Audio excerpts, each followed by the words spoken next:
नमस्कार दोस्तों, मेरा नाम है विजय कुमार। आप देख रहे हैं कॉमिक्स पिटारा चैनल को। दोस्तों, हम लोग कॉमिक्स पढ़ रहे थे मेरा जंगल, जो कि जंगल के जल्लाद कोबी और भेड़िया की कॉमिक्स है। इसका पहला पार्ट मैंने अपने चैनल पे अपलोड कर दिया है। पहले पार्ट में मैंने इस कॉमिक्स को 14 पेज तक खत्म कर दिया था। अब इस पार्ट में इसकी आगे कहानी को शुरू करते हैं। ओह, मेरा सिर चकरा रहा है।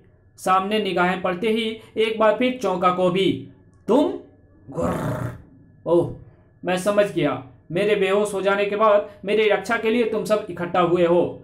तब तो तुमने जरूर देखा होगा वो सारा मंजर।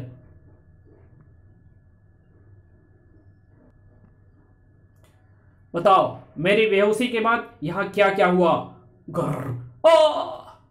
बोलो, जवाब दो, वरना खत्म कर दूंगा। धार। बेजुबान जानवर, जिनके लिए कोबी उनका देवता था और देवता का आदेश भला कैसे टाल सकते थे। उफ, ठहरो कोबी देवता। तुम्हारी बेहोशी के बाद जो देखा था वो सब वो कोबी को बताता चला गया। जो सुना उसे सुनकर कोबी के मस्तक की ब्रिकिंटिया तनावग्रस्त हो उठी।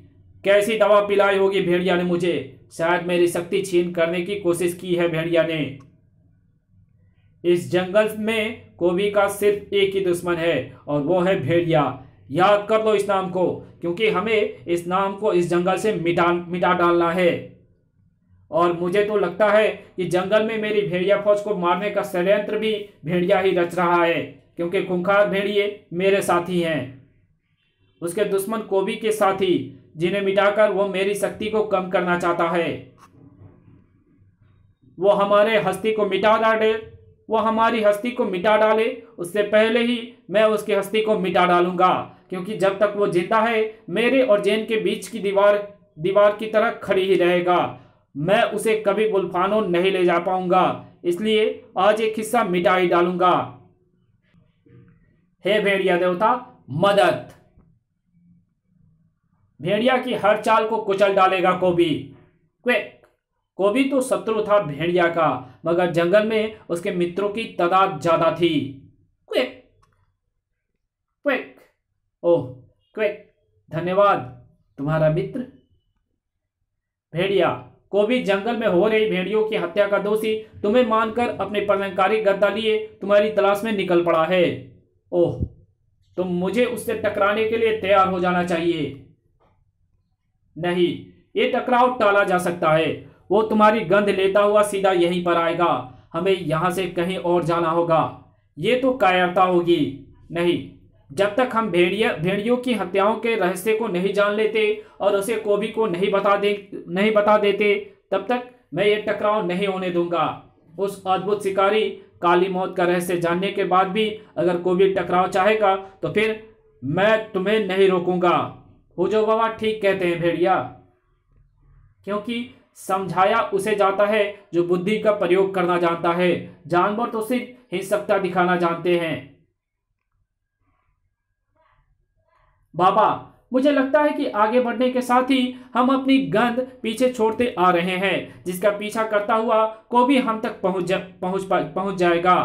क्यों ना हम आगे बढ़ने की जगह इस ब्रिज पर मचान बनाए? यहां से हम काली मौत नाम के शिकारी पर भी नजर रख सकते हैं। जेन ठीक कह रही है। मचान पर बैठकर ही सोचेंगे कोबी नाम की समस्या का हल।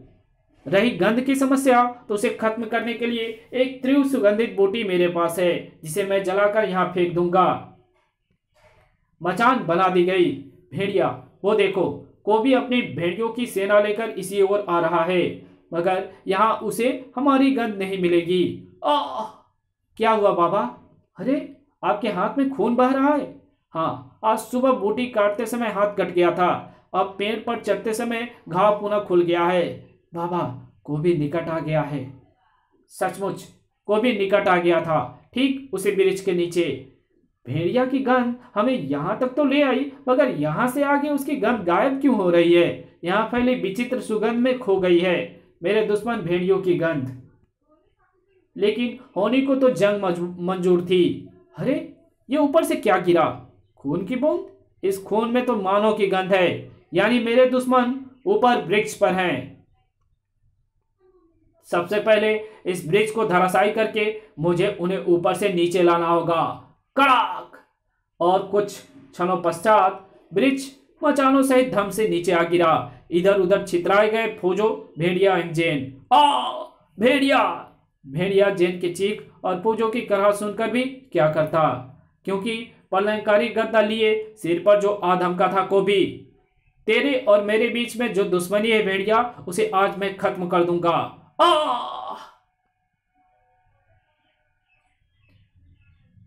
और ले लूंगा अपने साथी भेड़िया की मौत का बदला भी। इस वक्त कोबी के अंदर का पूरा जानवर उसके चेहरे पर विराजमान हो चुका था। जब तक मैं इस जंगल में हूं, ये मेरा जंगल है। इससे इसकी शांति तेरी मौत के साथ ही कायम रह सकती है। धम! ये जंगल तेरा है तो मेरा भी है कोबी। जिन भेड़ियों को तू अपना साथी कहता है वो मेरे भी साथी हैं, मगर ये वक्त की बात है। इस वक्त वो तेरे साथ गलत राह पर है, क्योंकि राजा अगर खूंखार हो तो सैनिक और भी ज्यादा खूंखार होते हैं। मैंने तेरे किसी भेड़िए साथी की हत्या नहीं की, मैं तो खुद उनके हत्यारे की तलाश में हूं, मगर तेरी जानवर बुद्धि में ये बात नहीं बैठेगी। धार! और तब तक नहीं बैठेगी जब तक मैं असली गुनहगार की लाश को लाकर तेरे सामने नहीं डाल दूंगा। थम! मगर तब तक तेरे होश दुरुस्त रखने के लिए मुझे तुझसे तेरे होश छीन लेने होंगे। तड़ाक! होश तो कोबी तुमसे होश तो कोबी तुझसे तेरे छीन लेगा भेड़िया, और हमेशा के लिए। कोबी के उस प्रहार से बुरी तरह सनसनाया भेड़िया का मस्तिष्क। चेहरे पर आग का तूफान और हाथ में प्रलयंकारी गदा लिए उठकर खड़ा हो गया कोबी। बटोर ले भेड़िया, खड़े होने के लिए हिम्मत बटोर ले, वरना मेरे इस आखिरी प्रहार के बाद तेरी सारी हिम्मत जवाब दे जाएगी, क्योंकि लाशों में हिम्मत पैदा नहीं हुआ करती। कोबी का हाथ नीचे आ पाता कि तभी, ओह तुम! हाँ, जिसकी तुम दोनों की तलाश है, मैं ही हूं वो शिकारी, यानी काली मौत। धार! तुम मेरे काम में व्यवधान ना डालो, इसलिए तुम्हें कैद करना जरूरी है, और मेरी इस कैद से तुम आसानी से नहीं छूट सकते और ना ही अपनी मर्जी से हिल सकते हो। कोबी शिकारी की फुर्ती देखकर दंग रह गया था। दूसरे पल कोबी का सारा शरीर हवा में टंगा था। अब तुम कुछ नहीं कर सकते, जो कुछ करूंगा मैं करूंगा। अभी मेरे पास एक हथियार और है हत्यारे, वो देख मेरी भेड़िया फौज, जो अभी तक किसी हमले के लिए मेरे संकेत की प्रतीक्षा कर रही थी। टूट पड़ो इस शैतान पर, खत्म कर दो इसे। मगर भेड़ियों को तो उन तीरों ने पास न आने दिया। साय साय! कुछ भेड़ियों पर शिकारी ने छोड़े डॉट, मगर अभी जंगल का एक ही जल्लाद बेबस हुआ था, दूसरा नहीं। धार! तेरी तलाश थी मुझे। थर्ड! आज तू कोबी के सामने यह रहस्य बताएगा कि क्यों कर रहा है तू भेड़िया की हत्याएं। आज मैं तेरा चेहरा बेनकाब कर दूंगा। भेड़िया ने एक झटके के साथ खींच दिया उसका नकाब और उस पर बुरी तरह चिहुक पड़ा। वो आप बाबा, आप और काली मौत! उफ! नहीं नहीं, ये नहीं हो सकता। आप ऐसा नहीं कर सकते बाबा। दवा देने वाले हाथ जख्म नहीं दे सकते। बताइए बाबा, आपने ऐसा क्यों किया? भेड़िया की निगाहों में गुनहगार क्यों बन गए आप? इसलिए भेड़िया, क्योंकि भेड़िया में चिंत गोंजा नामक एक खतरनाक बीमारी का संक्रमण हो गया था। इस बीमारी का कोई इलाज नहीं है और यह बीमारी बहुत तेजी से फैलती है। अगर बीमार भेड़ियों को मारा और फिर जलाया ना जाए तो जानवरों से यह बीमारी इंसानों पर भी संक्रमण कर देती है। इसलिए मैंने चुन चुन कर बीमार भेड़ियों को मारने के लिए ये भेज धरा, पर मैंने संक्रमित रहित भेड़ियों को डॉट मारकर केवल बेहोश किया। और यदि मैं फौजी के रूप में ऐसा करता तो तमाम जंगलवासी का मुझ पर से विश्वास उठ जाता। ये लोग बड़े भोले होते हैं भेड़िया, जो देखते हैं उसे ही सच मानते हैं। और चूंकि कोबी को तो इन भेड़ियों के और भी निकट कोबी तो इन भेड़ियों के और भी निकट था, इसलिए इस संक्रमण का सबसे बड़ा खतरा उसे ही था। लेकिन अब ये खतरा टल चुका है। मैंने सभी संक्रमित भेड़ियों को मार दिया है, बस अब लाशों को जलाना बाकी है। सुन लिया कोबी, बाबा ने जो कुछ किया तुम्हारे भले के लिए ही किया। हाँ हाँ ठीक है, पर मैं तब तक जंगल में हूँ। जंगल में तुम्हारी नहीं मेरी चलेगी। जेन की करार सुनकर भेड़िया और फूजो उसकी तरफ झपटे। और तब, तुम ठीक तो हो ना जेन? हाँ भेड़िया। मगर भेड़िया ने जेन को सारी स्थिति समझा दी तो वो भी चकित रह गई।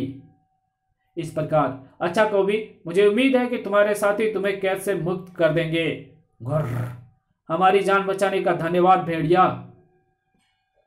कबक तो खड़े खड़े मेरा मुंह क्या देख रहे हो? मुझे इस कैद से बाहर निकालो।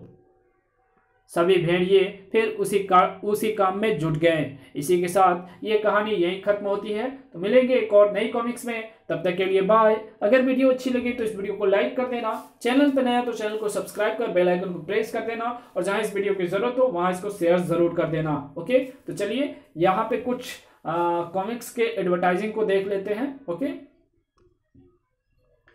एक ककरोच जलाएगा जंगल को, दूसरे का कोप बहा ले जाएगा जंगल को। उस दिन एक होंगे भेड़िया और कोबी, जिस दिन एक होगा आग और पानी। राज कॉमिक्स में जंगल का जल्लाद भेड़िया और कोबी का रोमांचक कॉमिक विशेषांक। ओके, तो कॉमिक्स यहीं खत्म होती है।